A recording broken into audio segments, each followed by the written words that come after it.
너 자신을 알라라는 철학 담론을 한 번쯤은 돌아보셨을 겁니다. 우리말 가운데 보면 국어를 배웠으면 주제를 알고 또 수학을 배웠으면 네 분수를 알라는 말로 종종 쓰이는데, 그런 철학적 의미의 명제가 너 자신을 알라라는 말입니다. 이 말은 기원전 5세기에서 4세기 그리스, 특별히 아테네를 중심으로 철학을 펼쳤던 고대 그리스 철학자 소크라테스의 말이기도 합니다. 그런 너 자신을 알라는 이 철학적 명제를 가지고 무수한 사람들에게를 지식의 길로 이끌었습니다. 내용은 이런 겁니다. 네 자신이 무엇인가를 안다고 생각하지만 사실은 너는 모르는 존재다. 질문과 대화를 통해 그 자신이 모른다는 걸 스스로 인정할 그때부터 진정한 진리와 지식을 탐구할 수 있는 기본이 되었다고 해서 많은 사람들에게 네 자신을 알라, 네 무지함과 너의 한계를 알라, 너는 아무것도 아는 게 없다, 그것을 인정할 때에 철학, 참된 지식을 탐구할 기본이 되었다라고 자신의 철학을 설파하고 다녔던 철학자가 소크라테스입니다. 하지만 너 자신을 알라는 이 단어 자체는 소크라테스가 처음 했던 말은 아닙니다. 그리스 아테네에 있던 그리스 델포이에 있던 아폴론 신전 기둥에 현관음 기둥에 적혀 있던 문구입니다. 신의 뜻을 구하기 위해 찾아왔던 이들이 그 문구를 읽으면 신 앞에서 인간인 나는 아무것도 아닌 미물이구나, 내 자신은 그런 존재이구나 라는 겸손을 깨우치도록 신전 기둥에 새겨놨던 문구가 바로 이 너 자신을 알라는 문구입니다. 소크라테스는 델포이 신전에 찾아갔다가 이 문구를 보고 신이 자기에게 부여한 사명이라고 여겼습니다. 그래서 이 문구를 자신의 삶의 철칙으로 여기고 자신은 그 신의 소명에 부응하는 심정으로 그리스에 있는 여러 도시들을 돌아다니면서 너 자신을 알라라는 무지를 깨우침을 통해 지혜의 길로 나가는 무지의 지혜를 설파하기 시작하시죠. 네가 무엇을 아는 존재가 아니야. 너는 모르는 존재야. 그것을 인지할 때 너는 배움으로 나갈 수 있어 라고 이야기합니다. 하지만 우리는 알지 않습니까? 인간은 누구나 자기가 무지한 존재임을 인정하는 게 쉽지 않습니다. 밉볼까봐 더 있어 보이는 것처럼 이야기하고 더 조금이라도 아는 것처럼 보이려고 포장하는 심성을 가진 존재가 인간이죠. 그럼에도 불구하고 지혜와 현명은 오히려 내가 무지한 존재임을 인정할 때 배움을 통해 가질 수 있는 것입니다. 사랑과 신앙도 마찬가지죠. 지식은 고치처럼 죽은 아무것도 아니지만 그 암대로 살면 살아있는 지식이 됩니다. 사랑과 신앙도 마찬가지죠. 머리에만 머물러 있으면 고체처럼 죽어 있는 것이죠. 하지만 사랑할 때 사랑이 되는 것이고 믿는 대로 살아낼 때 산 신앙을 살게 되는 겁니다. 야고보 사도는 야고보서 2장 15절 17절에 이런 겉면의 말씀을 우리에게 줍니다. 함께 읽도록 하겠습니다. 만일 형제나 자매가 헐벗고 일용할 양식이 없는데 너희 중에 누구든지 그에게 이르되 평안히 가라, 덥게 하라, 배부르게 하라 하며 그 몸에 쓸 것을 주지 아니하면 무슨 유익이 있으리요. 이와 같이 행함이 없는 믿음은 그 자체가 죽은 것이라. 예수님의 형제 야고보 사도가 말합니다. 일용할 양식이 없는 이들에게 필요한 것은 일용할 끼니다. 평안해지고 싶지 않아서 평안하지 못한 것이 아니란 이야기죠. 추우면 덥게 해야 하는 것을 모르지 않습니다. 답을 모르는 것이 아니라 답을 현실화할 수 없는 능력이 없는 것이죠.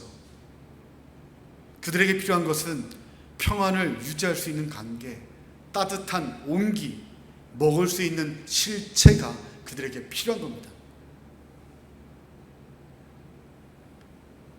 그리스도인은 그런 그들에게 그럴싸한 종교적 언어와 옳은 길을 말로만 제시하는 종교인이 아닙니다.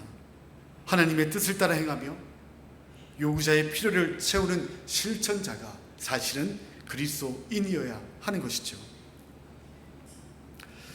고린도는 앞서 이야기했던 소크라테스가 활동했던 아테네로부터 서쪽으로 80여 킬로미터 떨어져 있는 큰 항구 도시입니다. 고린도 역시 다른 그리스 도시들처럼 우상 숭배가 만연했던 곳이죠.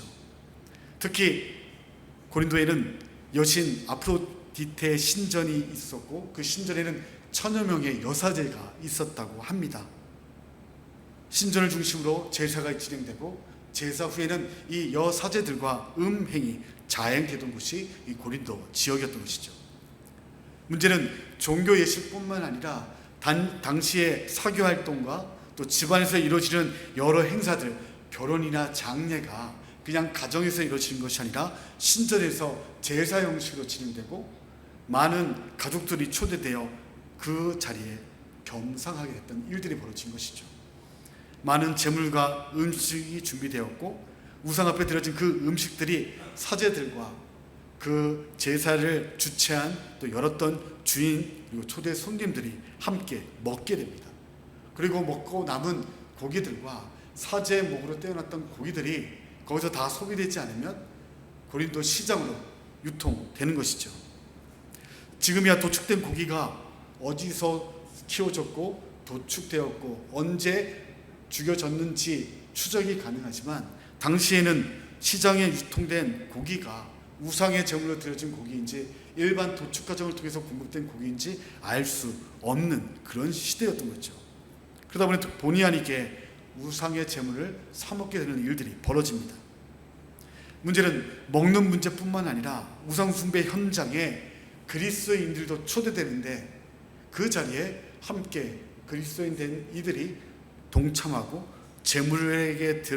우상에게 제물로 드려졌던 제물을 먹는 일들이 빈번하게 발생된 것이죠. 그 당시에 자연스러운 문화였고 하나님 외에는 신들이 없고 우상은 별것 아니고 그 우상에게 드려진 제물 아무것도 아니니 먹는데 문제없다라고 신앙적 이해를 폭넓게 가진 이들이 먹는 건 문제가 되지 않았습니다.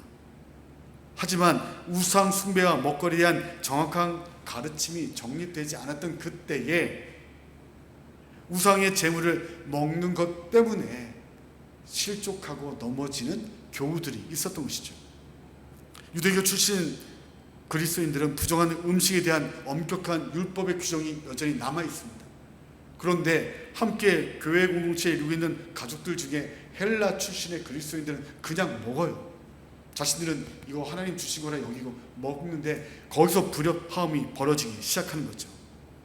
헬라 출신 그리스도인들은 그리스도 안의 자유를 주장하고 유대 출신 그리스도인들은 무슨 소리냐, 그럼에도 그 음식은 우상하게 드려졌으니 먹으면 안 된다 주장하면서 분란이 일어나게 됩니다.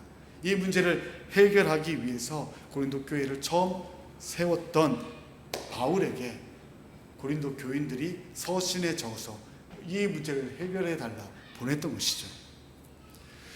오늘 읽었던 8장 앞절의 7장이 그렇게 고린도 교인들이 바울에게 질문했던 첫 번째 문제인 결혼에 관련된 문제에 대한 바울의 답변이 적혀 있다면 본문 8장은 우상의 제물에 대한 바울의 답변이 기록되어 있는 구절입니다. 이 8장 1절 전반절만 함께 읽도록 하겠습니다. 읽습니다. 우리의 우상의 제물에 대하여는 우리가 다 지식이 있는 줄 아나. 우상과 우상 제물에 정통했다고 주장하는 이들은 우상이 실제하지 않기에 우상의 제물은 아무것도 아니며 이에 대해 다 지식이 있다라고 생각했습니다. 이 다 아는 지식의 내용을 바울이 4절부터 6절까지 언급하고 있습니다. 우리 4절 6절 제가 한번 읽도록 하겠습니다. 제가 읽습니다. 그러므로 우상의 제물을 먹는 일에 대하여는 우리가 우상은 세상에 아무것도 아니며 또한 하나님은 한 분밖에 없는 줄 아노라. 비록 하늘에나 땅에나 신이라 불리는 자가 있어 많은 신과 많은 주가 있으나 그러나 우리에게는 한 하나님 곧 아버지가 계시니 만물이 그에게서 났고 우리도 그를 위하여 있고 또한 한 주 예수 그리스도께서 계시니 만물이 그로 말미암고 우리도 그로 말미암는 마 있느니라. 아멘이죠. 이들은 하나님 외에 다른 우상은 실제하지 않고 오직 하나님 한 분밖에는 신이 없다고 믿는 이들입니다. 신이라 불리는 하늘과 땅에 많은 자가 있으나 그리스 로마 신화에 등장하는 그 신들, 그리고 신과 인간 사이에 태어난 무수한 그 신반인들, 그들이 많이 있으나 우리는 한 분 하나님만 계신 걸 믿는다. 그리고 그분의 유일하신 구원자가 예수 그리스도임을 믿는다. 아멘이죠. 맞는 신앙 고백입니다. 정확하고 또 고차원적인 신앙 지식을 가지고 있다고 생각했기에 그들은 자유롭게 행동했고 잘못을 정확하게 지적할 줄 아는 자들이었습니다. 우리 메시지로 다시 한번 4절부터 6절까지의 말씀을 읽어보도록 하겠습니다. 함께 읽겠습니다. 시작. 어떤 사람들은 우상이라는 것은 전혀 실체가 없는 것이고 아무것도 아니며 우리 하나님 한 분밖에는 다른 신이 없다고 아주 정확하게 말합니다. 또한 그들은 아무리 많은 신들의 이름이 불려지고 숭배되어도 모두 터무니없는 이야기에 지나지 않는다고 말합니다. 아버지 하나님 한 분만 계실 뿐이며 만물이 그분에게서 났고 그분은 우리가 그분을 위해 살아가기를 바라신다고 아주 정확하게 말합니다. 그리고 오직 한 분 주님 메시아 예수만이 계시고 만물이 그분을 위해 존재하며 우리도 그분을 위해 존재한다고 말합니다. 옳은 말입니다. 바울은 고린도에서 18개월 정도, 1년 6개월 정도 사역했습니다. 길다면 긴 시간이지만 의미로 본다면 그렇게 결코 긴 시간이 아닌 것이죠. 그러한 짧은 시간 익숙하지 않은 기독교 신앙을 수용하고 익히기에는 고린도 교인들에겐 충분하지 않았던 시간입니다. 그럼에도 바울이 옳다고 인정할 정도의 하나님과 우상 그리고 재물에 대한 정통한 믿음을 가진 이들이 사실은 대단한 믿음인 것이죠. 하지만 그 대단한 신앙 지식으로 인해 문제와 갈등 상황이 만들어진 겁니다. 그렇다면 바울은 다시 한번 생각하라 이야기하고 있는 것이죠. 참 신자라면 그 지식을 가짐으로 누릴 수 있는 자유를 잠시 억압할 줄 아는 배려가 있어야 한다고 이야기합니다. 그리고 그 지식이 갖는 특성을 살피고 어떻게 다루어야 하는지를 8장 1절부터 쭉 풀어가기 시작하는 것이죠. 바울은 그들이 주장하는 지식의 특성을 1절 후반절에 그것을 가진 자를 교만하게 하는 것이 특성임을 밝힙니다. 8장 1절 후반절 읽도록 하겠습니다. 읽습니다. 지식은 교만하게 하며 사랑은 덕을 세우나니. 사람은 다른 사람이 이해하지 못하는 지식을 가질 때 교만해집니다. 아는 것이 힘이 되고 자신을 높게 여깁니다. 그래서 남들보다 하나를 더 알아야 나은 삶을 살고 군림할 수 있으니 하나라도 더 배우기 위해 경쟁하는 것이죠. 내가 배우지 못했다면 너라도 더 배우라고 자식들을 배움의 자리에 내보냅니다.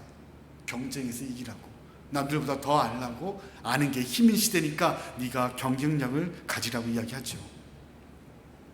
그리고 그 지식은 교만하게 만듦을 바울은 이야기합니다. 지식의 이런 특성을 언급한 바울은 지식이 사람을 교만하게 하는 원동력이 된다고 경고하는 것이죠.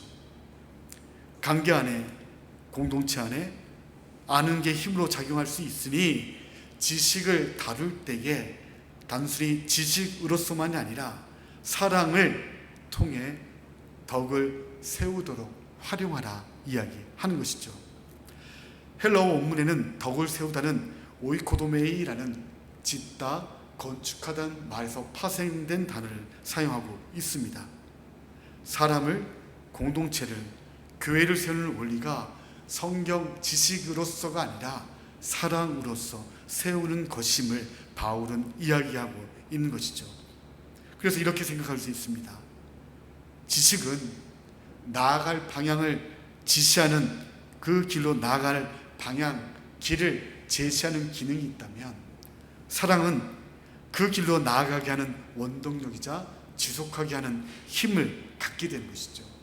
지식만으로서가 아니라 사랑이 함께해야 그 바른 길을 걸어갈 수 있음을 바울은 권면하고 있는 겁니다. 우리가 잘 아는 이솝 우화 이야기 있지 않습니까? 한 나그네가 길을 걸어갈 때에 햇님과 바람이 내기를 하죠.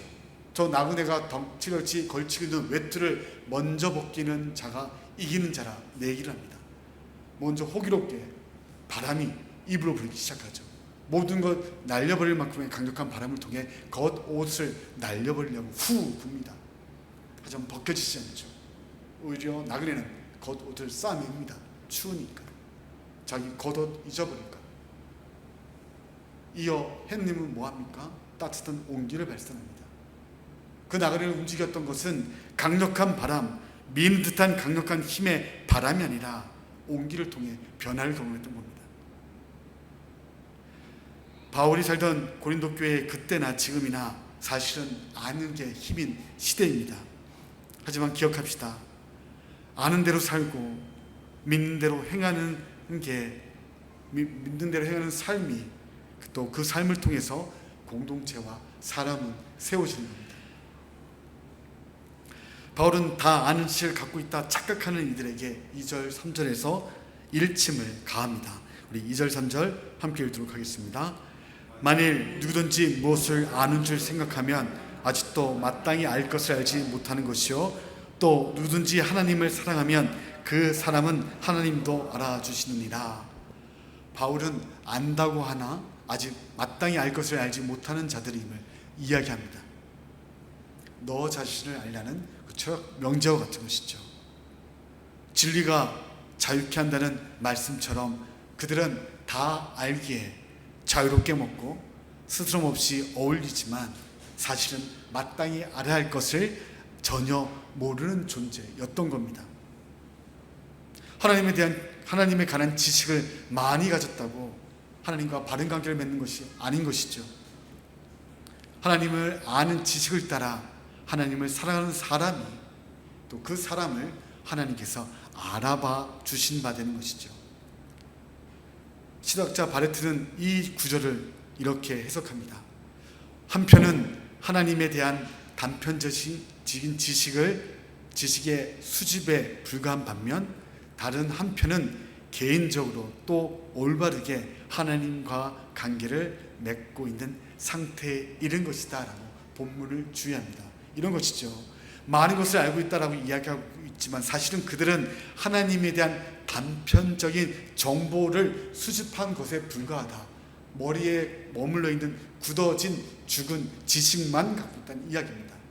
반대로 그렇게 많은 지식을 갖고 있지 않지만 개인적으로 또한 올바르게 하나님께 맺고 있는 상태가 사랑을 행하는 자임을 이야기했던 것이죠. 사랑이 또한 하나님께서 알아주시는 참된 지식으로 아는 만큼 따라 사랑하는 사람이 하나님에 대해 바르게 알고 있는 것이고 하나님과 바른 관계 맺고 있음을 방증하고 있음을 말하고 있는 겁니다. 그리고 나서 바울은 그 지식을 4절에서 1절에서 설명한 이후에 7절부터 12절에 와서는 논란이 되고 있는 우상과 재물에 대한 바른 이해를 본격적으로 정리해 나가기 시작하죠. 먼저 7절, 8절 말씀을 함께 읽도록 하겠습니다. 읽습니다. 그러나 이 지식은 모든 사람에게 있는 것이 아니므로 어떤 이들은 지금까지 우상에 대한 습관이 있어 우상의 재물로 알고 먹는 고로 그들의 양심이 약하여지고 더러워지느니라. 음식은 우리를 하나님 앞에 내세우지 못하나니 우리가 먹지 않는다고 해서 더 못 사는 것도 아니고 먹는다고 해서 더 잘 사는 것도 아니니라. 고린도 교우들은 바울에게 답을 기대했습니다. 먹어라, 먹지 말라라는 구체적인 답을 요구했죠. 하지만 바울은 먹어라, 먹으면 안 된다는 단답식으로 결론을 교통정리하지 않습니다. 그의 얘기는 이런 겁니다. 우상의 재물은 여느 고기들과 다르지 않은 아무것도 아니다라고 이야기하는 것이죠. 우상의 재물을 먹는다고 또 먹지 않는다고 나은 믿음을 가졌다는 척도가 될 수 없고 중요한 문제가 아니라는 이야기입니다.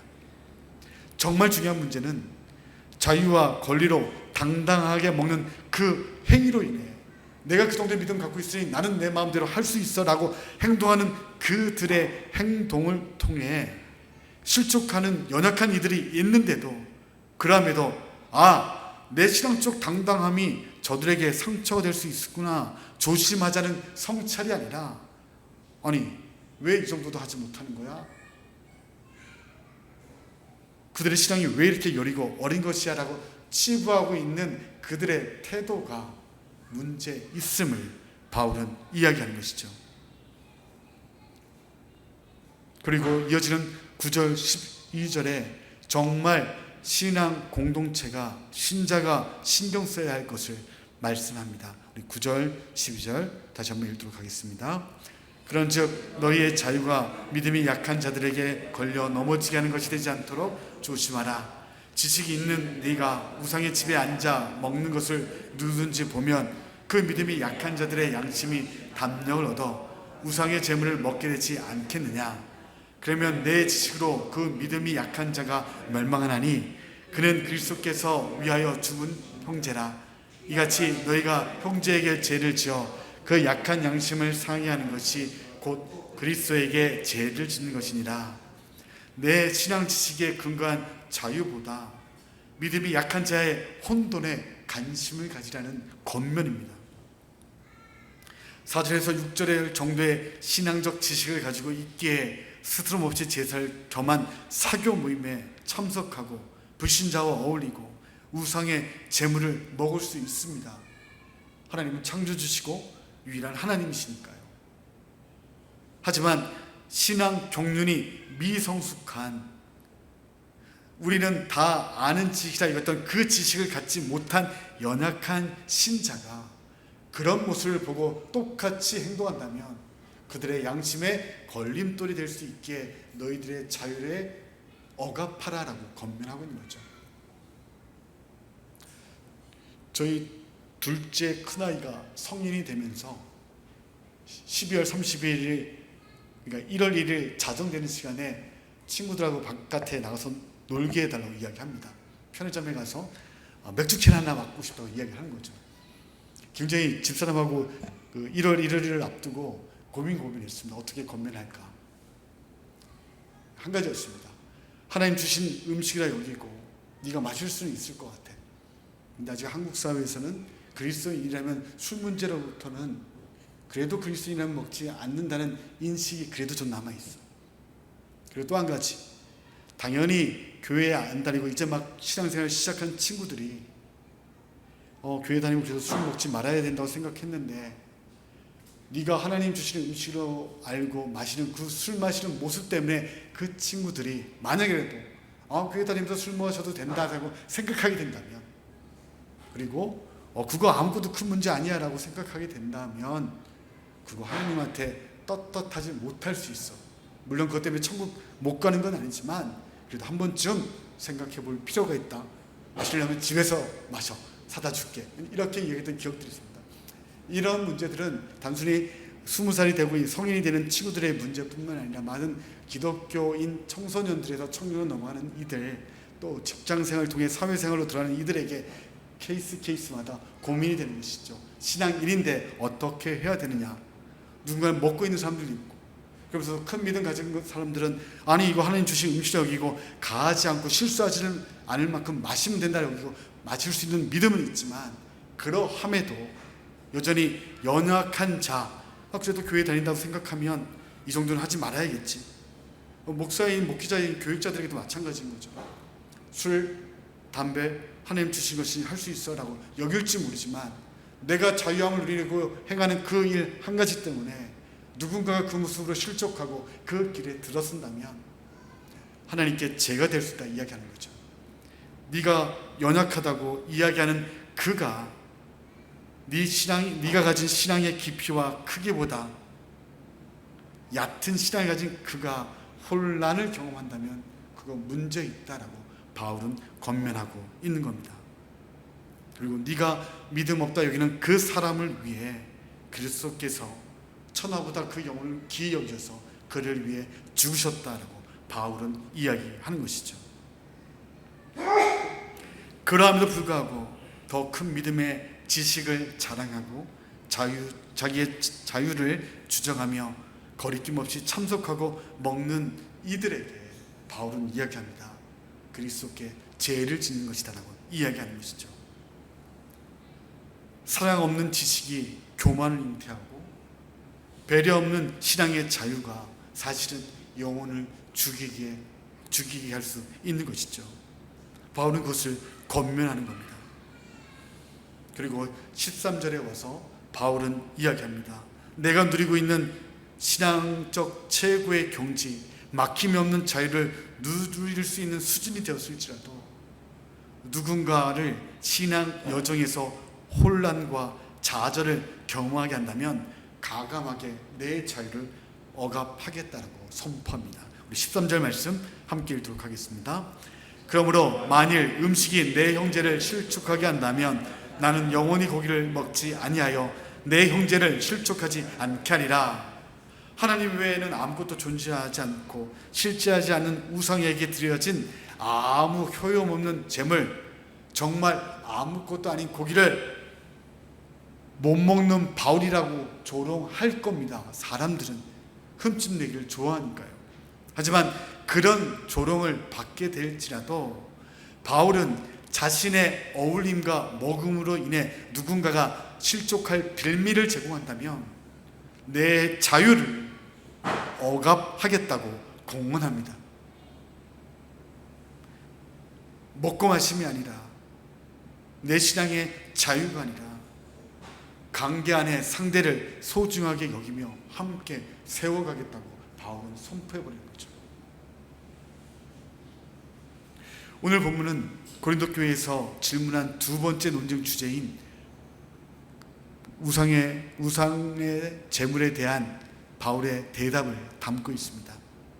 고린도 교우들 안에는 자신의 신앙 지식과 자유를 불신자의 제사에 참여하고 또 함께 어울려 재물을 먹으며 가시하는 이들이 있었습니다. 그들이 갖고 있는 신앙의 내용으로 본다면 바울도 인정한 옳은 지식과 신앙 이해였습니다. 하지만 우리는 알고 있지 않습니까? 옳다고 모두 맞는 것은 아니지 않습니까? 바른 정보이고 옳은 말이지만 상황과 그 이야기를 듣는 사람에게 맞지 않는 말일 수가 있는 것이죠. 옳은 말이 중요한 것이 아니라 때에 맞는 말이 필요한 것입니다. 약자에 대한 배려와 사랑 없는 지식, 신앙 자유는 무익합니다. 그러면서 자기 신앙 자유와 탁월한 수준의 신앙 지식을 주장하여 약자를 혼란하게 만든다면 죄의 도구일 뿐인 것이죠. 무지의 지혜가 필요할 시점인 겁니다. 바울은 참여하지 않고 먹지 않음으로써 수준 낮아 보이고 무지해 보일지언정 그리스도께서 귀하게 여긴 한 사람을 얻는 선택을 하겠다고 선언합니다. 아는 게 힘이 아니라 믿는 대로 행동하는 게 믿음이고 하나님을 아는 삶이기 때문에 바로 그 신자의 모습으로 내 자유를 억압하겠다라고 공언하는 것이죠. 앞서 이야기했던 소크라테스는 또 이런 말을 남겼습니다. 설교안과 영상 화면에 있는데 함께 좀 읽어보도록 하겠습니다. 함께 읽도록 하겠습니다. 자랑하는 정도의 지식은 아직 참 지식이 아니다. 참 지식은 자아의 무지를 깨달아 알게 하는 것이요 사랑으로 인도하는 것이다. 나는 아무것도 알지 못한다는 것 밖에는 아는 것이 없다. 소크라테스는 앞서 이야기했던 델포이 신전에 기둥에 새겨져 있던 너 자신을 알라는 그 신탁의 문구를 자신의 철학의 철칙으로 삼았습니다. 내가 무엇을 알고 있다 착각하고 있지만 사실 내가 모르는 존재다.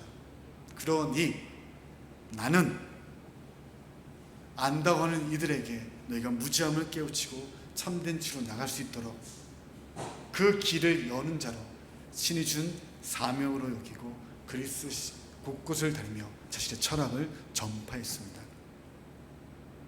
방금 이야기했던 것처럼 겉으로 드러나는 지식이나 자랑하는 지식은 진정한 지혜나 참된 지식과는 거리가 먼들다고 소크라테스는 이야기합니다.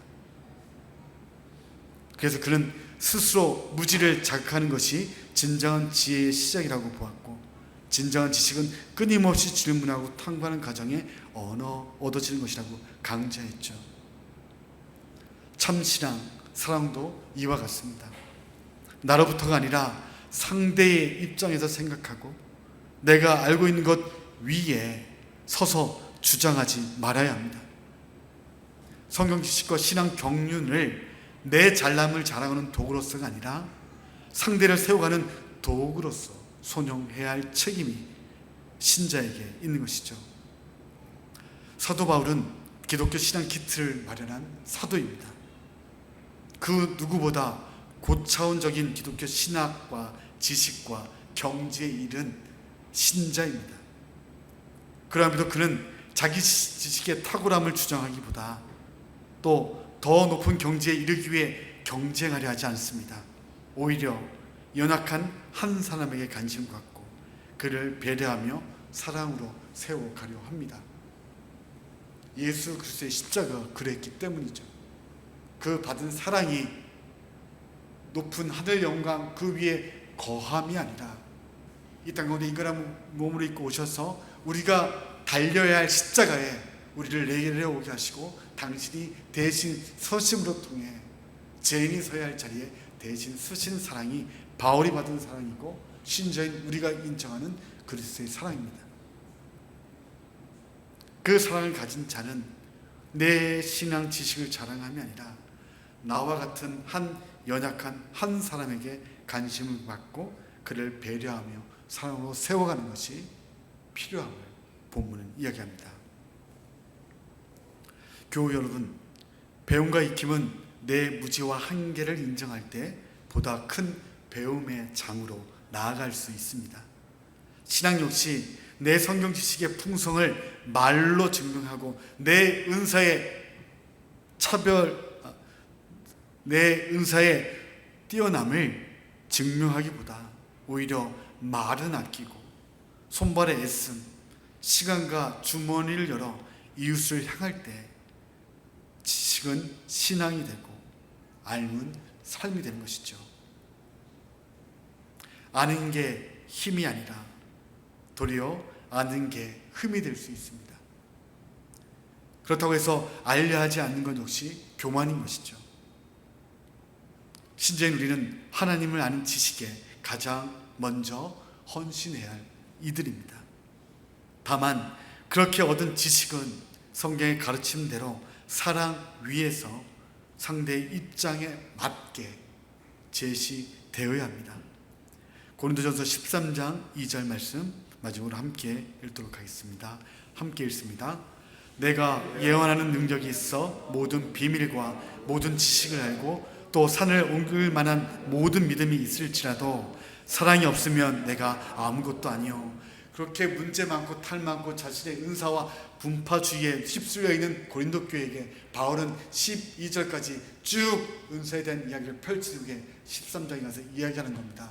결혼할 때, 연애할 때 필요한 사랑의 의미로서가 아니라 사랑이 없이 은사를 행하고 정죄하고 판단하고 군림해버리며 자신이 알고 있는 얄팍한 성경 지식으로 누군가 잣대를 들이오는 그들에게 사랑이 없으면 아무 소용없다고, 예언하는 능력이 있다 할지고 모든 비밀과 지식을 알고 산을 옮길 만한 큰 믿음을 가진다 할지라도 사랑이 없으면 아무것도 아니다라고 권면하고 있는 것이죠.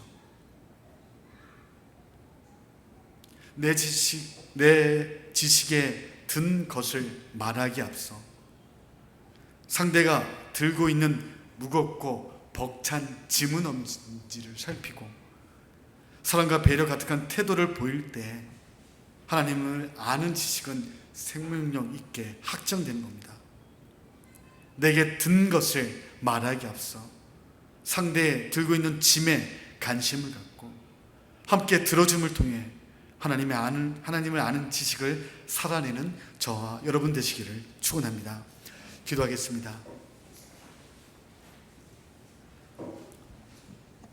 진리 하나님, 참 많은 것을 갖고 있었고 짧은 시간 안에 성경에 대한 근본적인 지식과 한 분 하나님 또 그 한 분 하나님의 유일하신 구원자 되신 예수 그리스도에 대한 온전한 신앙의 경지에 이뤘던 고린도 교우들이 있었지만, 주님, 그럼에도 불구하고 그들이 누리고 있는 신앙적 자유가 그 모습 때문에, 그들이 이른 경지 때문에 낙심하고 또한 얕아진 경계를 넘어 그들이 우상을 숭배하는 음식을 먹는 자리에 서서 함께 먹고 즐긴다면 그들의 양심으로 말미암아 죄 짓는 것이요 또한 그리스도께 죄 짓는 것이라 바울은 권면합니다.